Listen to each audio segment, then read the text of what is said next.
আমি অপেক্ষায় থেকেছি। আমি বন্ধু, পরিচিত জন, এমনকি শত্রুর জন্য অপেক্ষায় থেকেছি।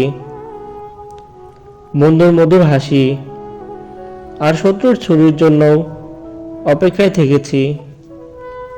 কিন্তু তোমার জন্য আমি অপেক্ষায় থাকব না, প্রতীক্ষা করব। প্রতীক্ষা শব্দটি আমি শুধু তোমারই জন্য খুব যত্নে বুকের বাপাশে তুলে রাখলাম।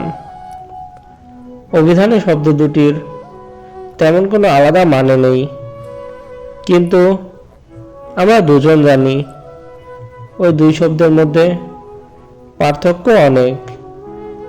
অপেক্ষা একটি দরকারি শব্দ, আট পৌড়ে, দোতনাহীন, ব্যঞ্জনবর্ণবিহীন, অনেকের প্রয়োজন মেটায়। প্রতীক্ষায় আমাদের ব্যবহার্য সঠিক শব্দ। অনুমান অপশব্দটি আমাদের ব্যবহারের অযোগ্য। আমরা কি একে অপরের জন্য প্রতীক্ষা করব না? আমি তোমার জন্য পথে প্রান্তে অশ্বত্থের মতন দাঁড়িয়ে থাকব। ওই বৃক্ষ অনন্তকাল ধরে যোগ্য পথিকের জন্য প্রতীক্ষমান। আমাকে তুমি প্রতীক্ষা করতে বলো, আমি ঠায় দাঁড়িয়ে থাকব অনর বিশ্বাসে। দাঁড়িয়ে থাকতে থাকতে আমার পায়ে শিকড় গজাবে।